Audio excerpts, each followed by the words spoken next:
Buenas tardes a todos. Muchísimas gracias por su interés y bienvenidos a su clase de historia.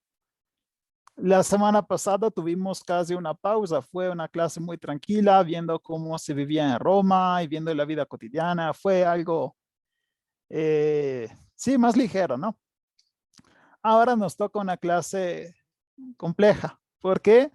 Porque en la última clase en que hablamos del imperio, de cómo avanzan la historia romana, vimos Claudio y Nerón, ¿no?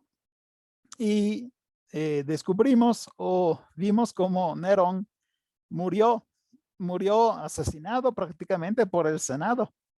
Entonces, con la muerte de Nerón, explota un periodo de violencia y de crisis política principalmente, porque realmente no se sabe quién será el siguiente emperador. ¿A qué se debe esto? Se debe al hecho que con todos los emperadores que tuvo hasta ahora Roma, que fueron solo 5, Augusto, Tiberio, Calígula, Claudio y Nerón, no se pudo realmente crear una forma de sucesión, de herencia del título imperial. O sea, no resultaba claro ni a los mismos romanos cuáles eran las características que uno tiene que tener para ser emperador. O sea, hasta ahora tuvimos emperadores que eran todos más o menos de la misma familia, por eso se llama dinastía Julio-Claudia. Pero el imperio no se heredaba de padre a hijo, nunca hubo de padre a hijo, siempre eran sobrinos, tíos o gente adoptada, ¿no? Esto no ayudó a crear el perfil del emperador. ¿Quién es el emperador? Hasta el momento, dos eran las características importantes. La primera es que el emperador es una persona que recibe la aprobación del Senado. Esto es la herencia de la República. El Senado es el que decide y que confirma, ¿no? Entonces, el emperador necesita la aprobación del Senado para declararse tal. Pero hay otra fuerza que entró en esta escena, que son los pretorianos. ¿Se acuerdan? Los guaruras, ¿no? La guardia del cuerpo, la guardia del emperador. Y estos pretorianos fueron también responsables de algunas muertes. Vimos cómo Calígula murió por culpa de un golpe, ¿no? Y los pretorianos tuvieron que elegir al siguiente, Claudio.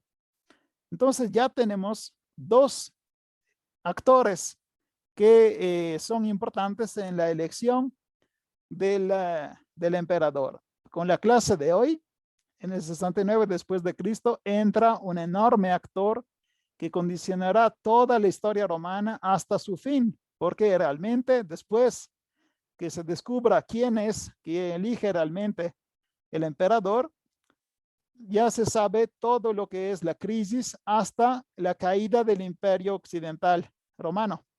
Y el nuevo actor es el ejército. Los ejércitos de Roma pueden decidir quién va a gobernar. Y aquí está el problema. Normalmente el ejército nunca está de acuerdo con otras tropas, con el Senado o con los pretorianos. Esto significa que estos actores, Senado, pretorianos y ejército, en realidad crean muchísimas guerras civiles, porque cada vez que un actor nombra a un emperador y otro nombra a otra persona, es casi inevitable que empiece una guerra, porque uno de los dos tiene que morir. Puede ser que les confunda un poquito la palabra pretoriano y ejército como dos cosas diferentes. El ejército es el ejército que está protegiendo, defendiendo la frontera. Los pretorianos están en el mero corazón del imperio, están en Roma, porque se supone que deberían defender al emperador. En realidad ya lo están creando el emperador. Entonces, cuando yo digo pretoriano, no tienen que pensar a una persona en la frontera. Es una persona que vive bastante bien y en la capital. Normalmente los pretorianos eran ricos. ¿Por qué? Porque eran pagados por el emperador que no quería terminar muerto. Es muy simple. O sea, pagaba muchísimo sus guaruras para evitar que estos guaruras se transformaran en asesinos. ¿De acuerdo? Ahora empezamos a hablar de nuestro primer emperador después de Nerón, que se llama Galba. Galba es un viejo senador de la familia noble que se llamaba Sulpicia. Cuando digo que es viejo es porque cuando muere Nerón en el 68, él ya tiene su edad, ¿ok? Él era de familia noble y su hermano Gaio se había suicidado en el año 22 cuando el emperador Tiberio no le había permitido aceptar el consulado que legalmente le tocaba. Entonces, en su familia tenemos una persona que fue golpeada por el emperador Tiberio simplemente porque paró su carrera y su hermano Gaio decidió suicidarse. Según el historiador Svetonio y el historiador Tácito, Augusto y Tiberio, los primeros dos emperadores, le profetizaron a Galba el imperio, porque le dijeron, también tú, Galba, probarás el imperio. Esto es algo bastante frecuente. En la historia romana normalmente se encuentran profecías en donde un emperador ya tenía alguna información que iba a alcanzar el poder. Muchas de estas profecías fueron inventadas después, sirven solo para justificar la presencia de esta persona en el imperio, ¿de acuerdo? Pero tenemos esta profecía que confirma que probablemente sí podía llegar al imperio. Se casó con una mujer romana llamada Emilia Lépida y con ella tuvo 2 hijos, pero durante una epidemia, porque también en su época había bastante enfermedad, los 3 murieron su esposa y sus hijos también. Entonces se quedó solo. Livia Augusta fue la persona que financió y patrocinó su carrera política. Puede ser que no se acuerden de Livia Augusta. Es la esposa de Augusto, del primer emperador, y es la madre de Tiberio y de Druso. Prácticamente la familia Julio Claudia admiraba este Galba, este joven Galba, y por eso financió su carrera política. Cuando empezó a acumular cargos, fue el 33. El primer cargo que obtuvo fue de cónsul y luego fue nombrado como legado de Aquitania y en Germania Superior.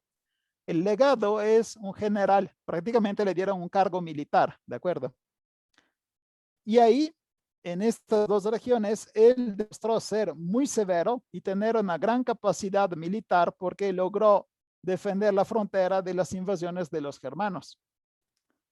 Svetonio nos dice que nadie ganó tantos elogios y tantos premios como Galba. O sea, después de la familia Julio Claudia, Galba era uno de los más importantes hombres del imperio.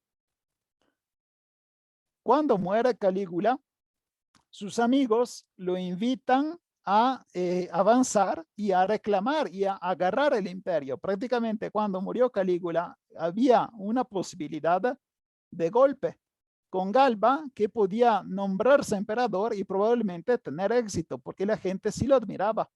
No solo los ejércitos, sino también los políticos en Roma.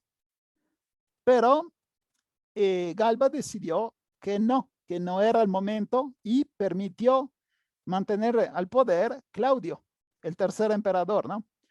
Este Claudio reconoció el carácter fiel de Galba y así lo acercó aún más al centro del poder. Entonces, no solo Galba era un peligro por el centro porque era muy fuerte, pero el emperador confiaba en él y por eso le daban siempre más y más poder, ¿de acuerdo? La demostración de cómo era admirado por el emperador Claudio es suficiente decir que cuando Claudio pensó invadir Britania, porque se estaba planeando la invasión de Britania y la conquista de Britania, en ese momento Galba estaba enfermo y el emperador decidió esperar unas semanas para que Galba se sanara, para que Galba ya estuviera sano para poder irse. Imagínense mover de fecha toda una campaña militar solo para esperar que su amigo esté bien. Pero esto les demuestra realmente el nivel grande de hombre que tenía Galba, ¿de acuerdo? En el año 44 y 46 lo nombran como procónsul en África, prácticamente como gobernador de África. Y ahí demuestra que es hábil también como administrador, porque esa provincia vive un periodo de paz y prosperidad. Cuando llega a ser emperador Nerón, Galba decide retirarse a vida privada porque Nerón no es exactamente un buen emperador. Entonces pensaba que menos eras visible, mejor era para tu vida, ¿no? O sea, Nerón puede matarte si te ve como demasiado peligroso. Y así se retiró a vida privada en Terracina, que es una ciudad muy pequeña en provincia de Latina, prácticamente cerca de Roma. Pero en el 61 lo nombran otra vez como gobernador y lo mandan como procónsul en la región de España tarraconense. Ahí se ve cómo Galba está cambiando porque se ve muy duro y muy severo con la población. Por ejemplo, llegó a cortarle las manos a una persona que no pagaba los impuestos y mandó en la cruz, prácticamente mandó a morir como Cristo a un ciudadano romano porque había sido responsable de asesinar a una persona que él mantenía como su protegido. Entonces, este Galba se está volviendo con el tiempo más y más severo. Y es exactamente en esta situación cuando le llega la noticia de los generales que se están rebelando a Nerón. Él se encuentra en Cartago Nova, la ciudad que actualmente se llama Cartagena en España, ¿de acuerdo? Y ahí llega la noticia que Julio Vindice, que era legado de la Galia Lugdunense, prácticamente era un general de Francia, se está rebelando en contra de Nerón. Y este Vindice le manda unas cartas pidiendo que él también se una a la rebelión general. Entonces, Vindice invita a Galba a levantarse en contra del emperador Nerón, ¿no? Y a transformarse en el defensor del género humano. Eso porque los romanos normalmente exageraban con las palabras. Entonces, para poder convencerlo de irle contra a Nerón, tenía que demostrarse prácticamente un héroe del género humano. Varias profecías parecían empujarlo a aceptar. Por ejemplo, había una profecía que decía que un gran hombre, un gran emperador, se levantaría de España. Y es justo la región donde estaba ahorita Galba, ¿no? Además de esta invitación que recibió desde Francia, otro gobernador que se llama Salvio Otón, que era legado de Lusitania, prácticamente una parte que corresponde mitad de Portugal y una parte de España, él también lo apoyaba. Entonces tenía la invitación desde Francia de Vindice y también el apoyo político de Salvio Otón. Y esto lo convencía que sí podría valer la pena levantarse, ¿no? Él elige por sí el título de legado del Senado y del pueblo romano y quiere rechazar el título de emperador porque lo ve como peligroso. En ese momento parece que todo iba bien y llega el golpe de mala suerte, porque Lucio Virginio Rufo, que era gobernador de la Germania Superior y que quería seguir siendo fiel a Nerón, vence en batalla a Vindice, prácticamente el que había dado inicio a la rebelión. Vindice no solo perdió la batalla, sino que también empieza a recibir sicarios porque están intentando matarlo. Y a ese punto decide suicidarse. Entonces Vindice, que dio inicio a todo, se suicida. Llegan estas noticias a Galba. ¿Se acuerdan que Galba ya casi estaba por levantarse, no? Y también él está pensando suicidarse.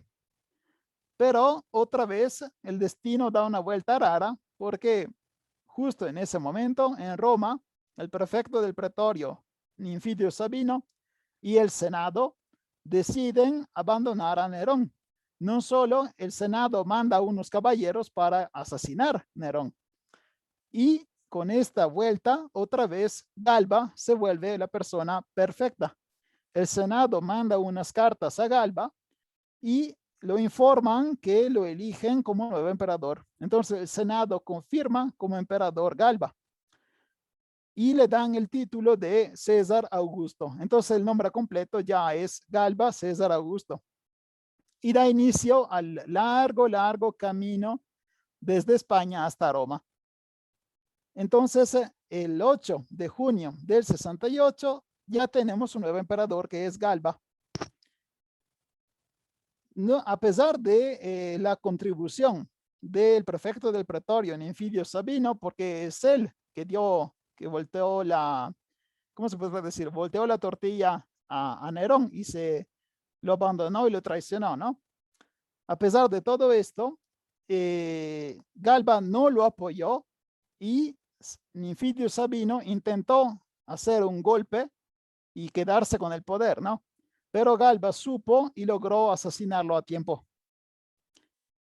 El mismo viaje de España hasta Roma fue muy largo, no porque Roma y España estén tan lejos, o sea, sí, además de eso, sino también porque cada vez que Galba encontraba una ciudad que no lo aceptaba, que no le abría las puertas, que no lo reconocía como emperador, él la atacaba. Esto demuestra que realmente era una persona dura. O sea, no quería permitirse de ser suave justo en ese momento en que todo está tan complejo, ¿no? Ahora, el gobernador en Germania, que se llama Fonteio Capitón, y otro gobernador de África, que se llama Macro, empezaron a conspirar para poder eliminar Galba. Y Galba también se demostró duro con el ejército, porque una vez que llegó en Roma, vio que Nerón había creado una legión nueva hecha completamente de marineros, ¿no? Estos marineros no eran buenos soldados, porque normalmente ganaban menos y no eran hábiles. Entonces Galba quería eliminar a esta legión, porque dice, no sirve, no vale la pena pagarla, ¿no? Y ordenó a la legión que se regresaran a sus trabajos como marineros. La legión no quería, porque esto habría sido como perder todo el dinero y la posición social que ya habían adquirido, ¿no? Y así Galba ordena a la caballería, a los caballeros, de atacar a la legión. Entonces, no solo se demuestra duro con sus colegas, sino también con los soldados. Y ahí empieza también su venganza. Macro y Capitón prácticamente fueron eliminados porque Galba no puede mantener peligros cerca de él mismo. Acaba de empezar a gobernar, ¿no? Pero las cosas se complican más y más. La primera causa real del final de Galba es el hecho que Galba era una gran persona que sabía ahorrar. El pueblo y los pretorianos querían más y más regalos porque se habían acostumbrado con Nerón que cada mes, cada año era un posible periodo para recibir regalos. Fiestas, espectáculos, cualquier cosa, pan gratis. Entonces querían exactamente el mismo estilo de vida que habían adquirido bajo Nerón. Y Galba dijo, no, no manches, o sea, ni siquiera tenemos dinero para el Estado, ¿cómo podemos regalarles cosas? No solo no dio nada, sino que hizo el exacto contrario, pidió la devolución de todos los regalos que había hecho Nerón. Y se habla de dinero, tierras, ¿ok? Entonces, claramente no tuvo el apoyo de la población lo odiaba.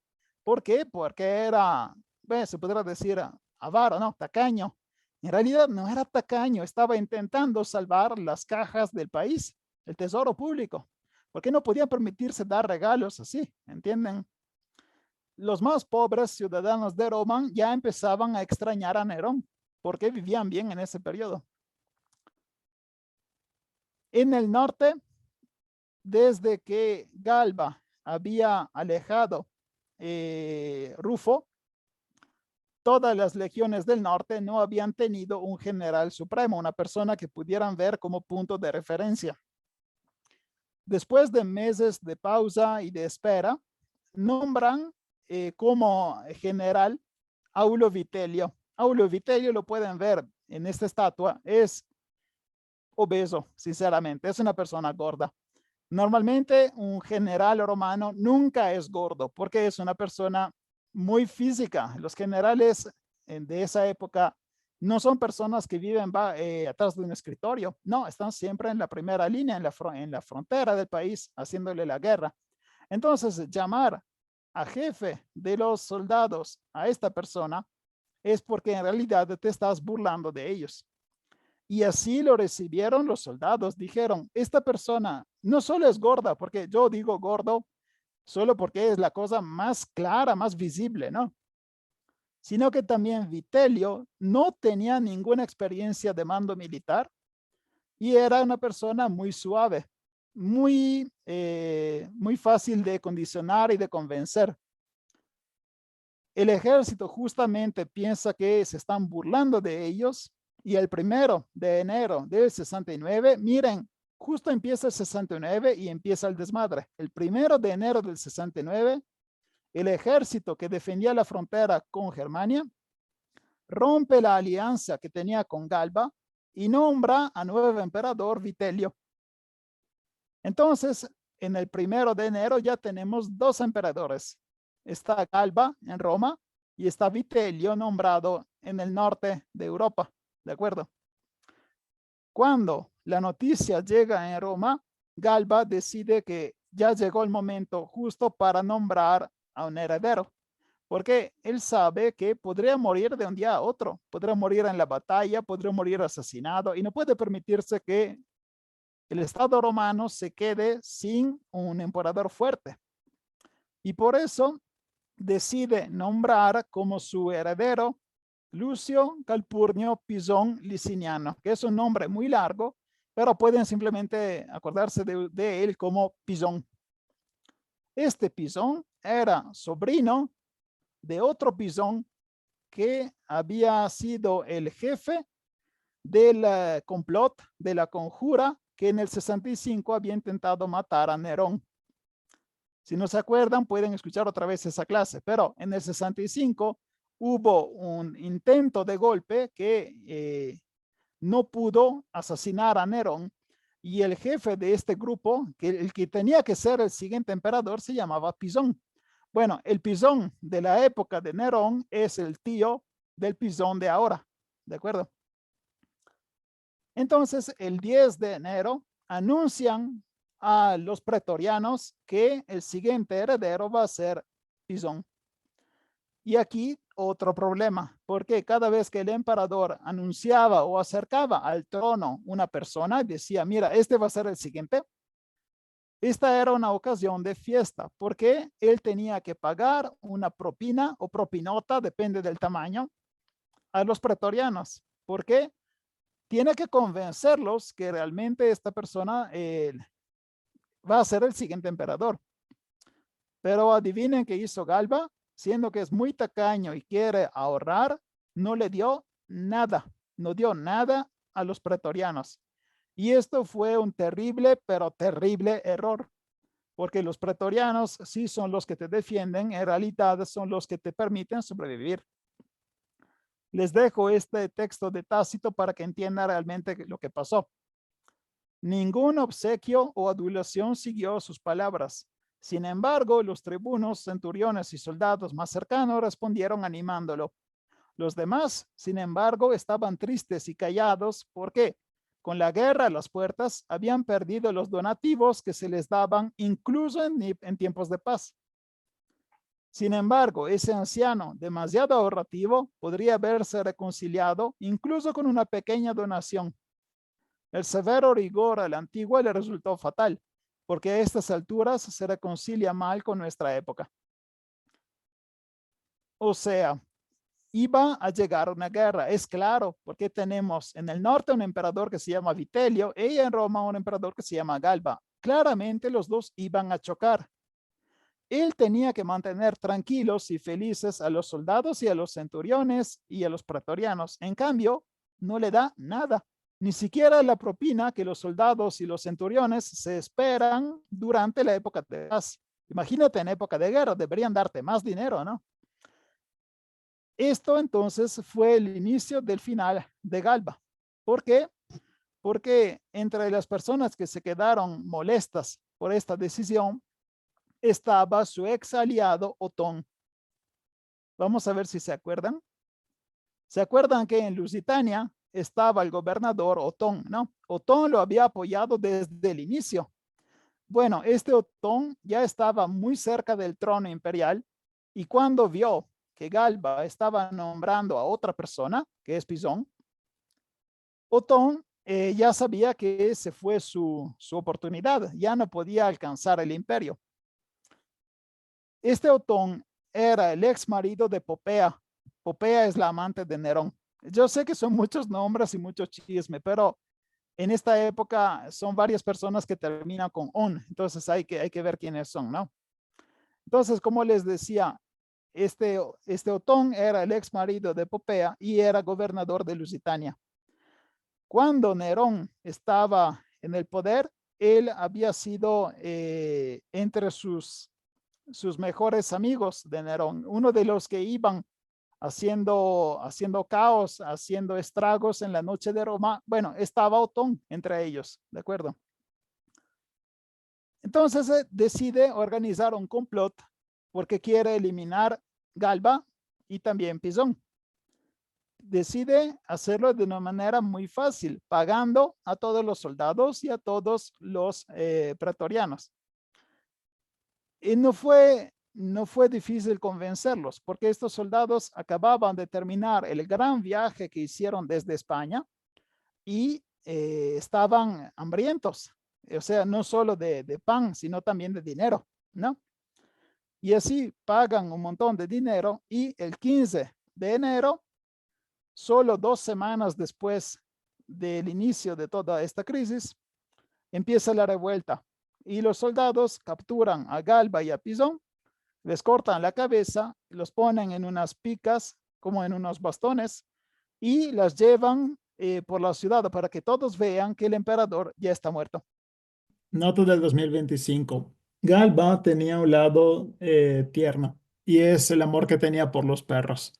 De hecho, él, en lugar del anillo imperial, que es un anillo con la cabeza de Augusto y que los emperadores habían tenido hasta ese momento, él tenía un anillo con una forma de un perro.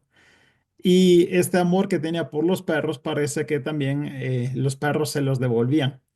De hecho, en el último momento de su vida, cuando los sicarios ya estaban intentando matarlo, el perro suyo, el más fiel, se quedó ladrando y defendiéndolo hasta lo último. Cuando finalmente Galba murió, intentaron cortarle la cabeza para ponerla en la pica, ¿no? Y el perro seguía defendiendo el cuerpo. Y para poder decapitar a Galba, tuvieron que matar también al perro.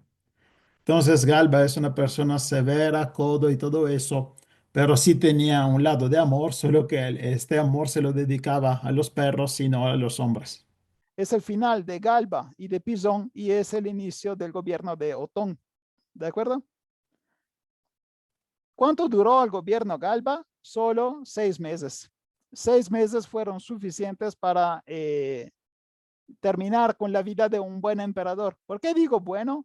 Porque tenía todas las características para ser realmente alguien útil para el imperio. Era hábil, sabía cómo gobernar, era muy duro y esto era suficiente para demostrar que era la persona adecuada por ese lugar. ¿Cuál fue su error? Que no se interesó a pagar las personas necesarias. Parece feo, ¿no? Porque realmente de que estamos hablando es corrupción. O sea, tú estabas pagando como extra a unos funcionarios públicos que deberían hacer su trabajo. Aún así, eso fue suficiente para terminar con él. Entonces, en esos 6 meses terminó la aventura de Galba, ¿de acuerdo? Ahora empezamos a hablar de Otón. Otón, como ya les dije, era uno de los amigos de Nerón y era también el esposo de Popea, que luego se volvió amante de Nerón, ¿no?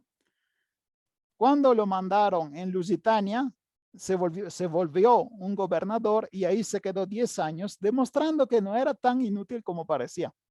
porque no solo era un compañero de desmadre, sino que también era hábil como gobernador. Y una vez que alcanzó el trono imperial, ahí también demostró ser sabio y equilibrado, aunque él también gobernó solo 3 meses, la mitad del anterior. Las provincias occidentales se habían declaradas fieles a Vitelio. ¿Se acuerdan el emperador gordo del norte? Y había iniciado una lunga marcha, un lungo camino desde Alemania hasta Roma, a pesar de ser invierno, porque seguimos en enero, es apenas el inicio del año, ¿no? Entonces, Vitelio desde Germania se va acercando a Roma y claramente Otón también se está preparando a la guerra, ¿no? Parecía que otra vez iban a chocar. Mientras tanto, Otón intentaba demostrarse útil en la capital. La población lo llamaba Nerón, exactamente como su amigo. Y esto porque Otón también estaba cercano como ideas políticas a su ex amigo. Por ejemplo, él dio inicio otra vez a la reconstrucción de la Domus Aurea, la enorme casa de Nerón que quería construir después del incendio, ¿no? Y esto lo hizo no solo para tener un gran palacio imperial, sino también para dar trabajo a la ciudadanía. Porque si tú das impulso a las obras públicas, bajas al desempleo. Esto funciona también al día de hoy, ¿no?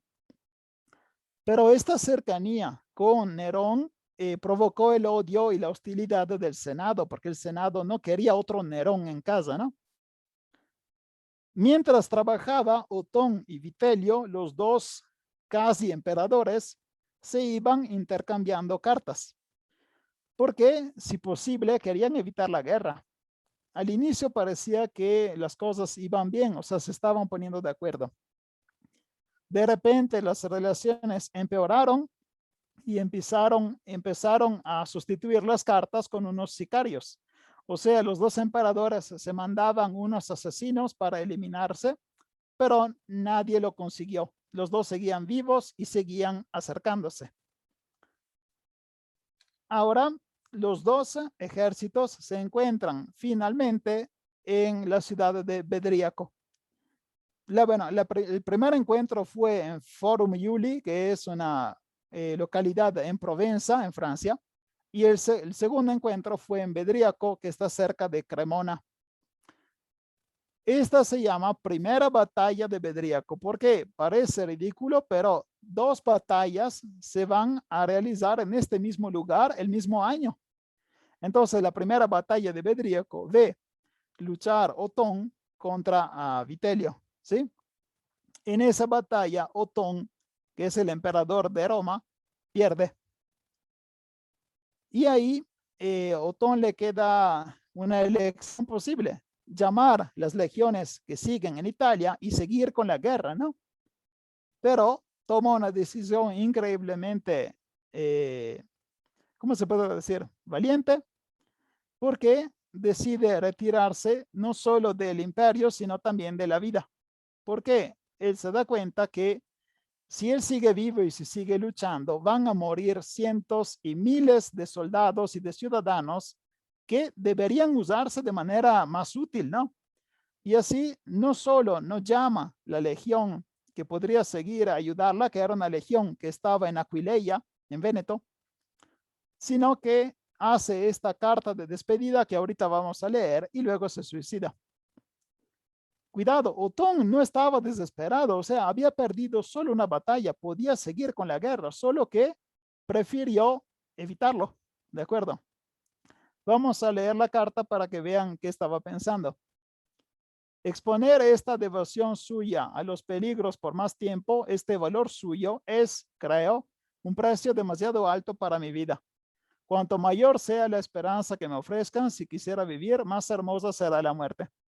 La suerte y yo nos medimos recíprocamente. No calcules la duración, es más fácil usar la moderación en la felicidad cuando sabes que su tiempo es corto. La guerra civil la abrió Vitelio. Ese es el comienzo de la disputa de armas por el principado. Quiero dar ejemplo, porque no se pelee por ella más de una vez. A partir de este ejemplo, juzgue la posteridad a Otón. Que Vitelio tenga la alegría de su hermano, su esposa y sus hijos. No necesito venganza ni consuelo. O sea, no quiere que su familia de su enemigo termine muerta solo por haber perdido la batalla, ¿de acuerdo? Si otros han dominado el imperio más tiempo que yo, nadie lo habrá abandonado con mayor fortaleza. O tendré que aceptar que tantos jóvenes romanos, tantos ejércitos maravillosos, sean nuevamente arrasados y arrancados del Estado. Déjenme ir sabiendo que morirían por mí, pero están vivos. No nos demoremos más. Yo con su seguridad y ustedes con mi decisión inflexible. Un largo discurso de despedida es parte de la cobardía. Como prueba suprema de mi determinación, sepan que no me quejo de nadie. Culpar a los dioses o a los hombres es un gesto de quien quiere vivir. Y así realmente decide quitarse de la lucha. Les dejo también esta parte de Plutarco. Murió a los 37 años tras un breve reinado de unos 3 meses, y su muerte fue tan alabada como su vida criticada. De hecho, si no vivió mejor que Nerón, murió de una manera más noble. Este ejemplo claramente causó un gran shock porque la gente no se esperaba un suicidio del emperador, ¿no? Pero fue también seguida por otros ejemplos. Varios soldados de su mismo ejército decidieron suicidarse para hacerle compañía.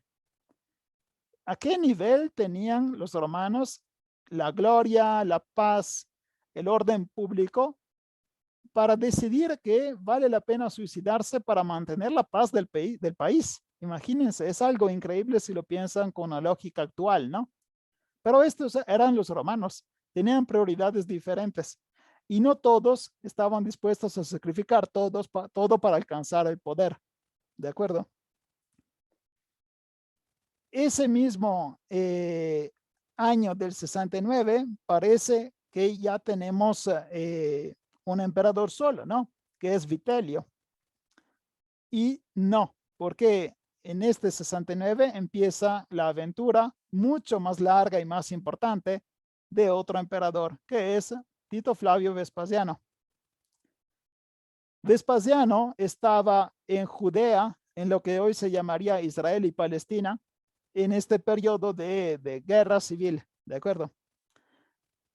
Él había participado a la invasión de Britania bajo el imperio de Claudio y luego había seguido a Nerón en Grecia cuando el emperador había decidido hacer ese viaje turístico, ¿se acuerdan, no? Mientras Nerón estaba en Grecia, supo que la rebelión en Judea iba empeorando y empeorando y empeorando. Y por eso decidió nombrar como nuevo general el mejor militar que tenía, que era Vespasiano.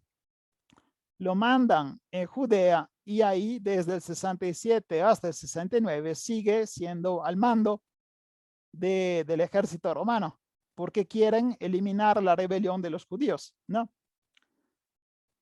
Y lo que puse aquí es una pequeña parte que describe su vida militar.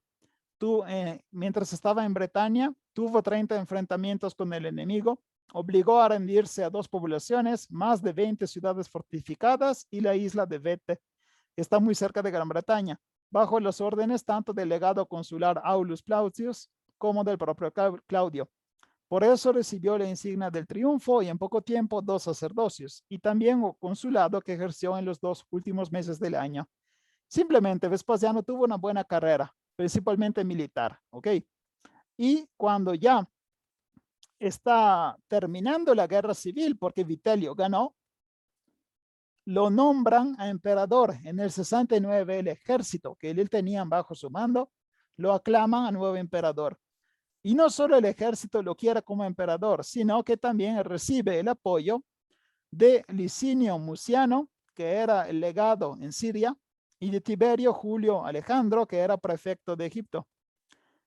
Y también unos reyes locales, como Antíoco de Comagene y Julio Agripa II. Todos, prácticamente todo el oriente del imperio, lo nombra emperador. Y el que era un general se encuentra, prácticamente es la persona más importante del sector oriental del Imperio Romano. uno piensa que apenas lo nombran emperador, lo primero que tiene que hacer es correr hacia Roma, ¿no? Llegar a Roma lo más antes posible, eliminar al rival y así quedarse con el poder. Y Vespasiano no hace esto. Vespasiano es bastante prudente y decide primero asegurarse de su tierra y luego intentar moverse. Y por eso él se queda en Egipto, esperando a ver cómo van las operaciones y sobre todo, esto tienen que acordarse siempre, quien controla Egipto controla el estómago de Roma, porque los cereales que alimentaban a Roma llegaban principalmente de Egipto y de África. Entonces, él teniendo el control de esta región, puede asegurar que Roma se quede bien alimentada o hambrienta. Es una manera muy inteligente de chantajear al otro emperador, ¿de acuerdo? Y mientras él se queda en Egipto, su hijo Tito sigue las operaciones militares en Judea. Fue su colega Muciano que tenía que moverse hacia Italia. ¿Se acuerdan que Muciano era legado en Siria, no? Entonces, Vespasiano se queda en Oriente, pero Muciano intenta ya preparar la invasión de Italia. Pero ahí llega otra sorpresa, porque desde el norte de Europa llega un nuevo aliado que se llama Antonio Primo. Este Antonio Primo era un general de las legiones de la frontera con Europa Oriental y él decide ser un aliado de Vespasiano. Él está muy cerca de Italia, mucho más que Egipto, ¿no? Entonces, con su ejército, entra en Italia y vence al ejército de Vitelio en la segunda batalla de Bedriaco. ¿Se acuerdan que les dije que en el mismo lugar va a haber dos batallas? Bueno, la segunda batalla ya es ahora entre Antonio Primo y Vitelio. Y en esa batalla, Antonio vence, obtiene la victoria. Nota del 2025. Yo no logro imaginarme cómo los habitantes de Bedriaco vivieron este periodo, porque tuvieron dos grandes batallas, batallas epocales, justo a la puerta de su casa. Me gustaría poderlos imaginar con palomitas viendo el partido, este partido entre legiones, pero la realidad tiene que haber sido mucho peor. En general, tener una batalla cerca de tu casa es una pésima noticia. Tienes que escaparte o unirte a la batalla, pero en general no es que es algo divertido.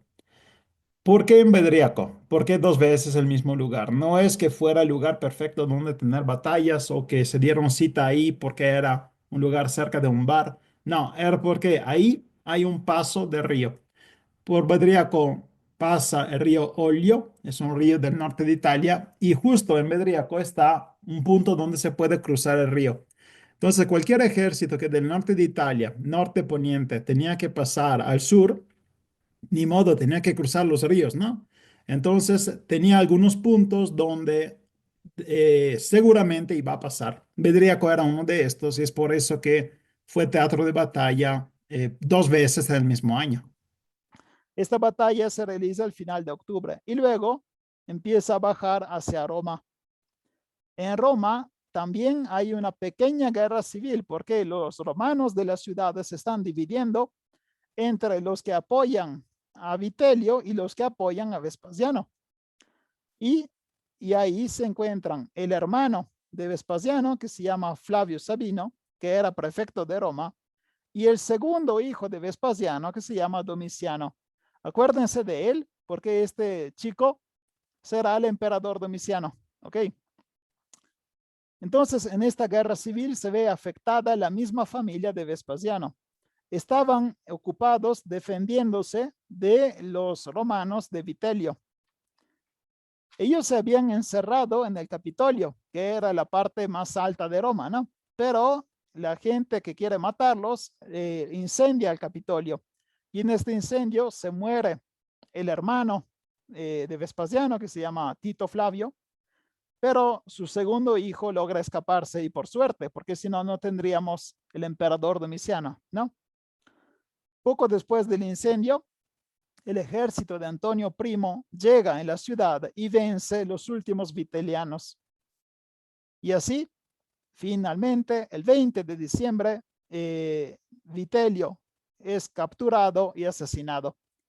Esto significa que la revuelta que empezó el 1 de enero terminó el 20 de diciembre. Realmente es un año asqueroso porque casi el año completo fue de guerra civil, ¿no?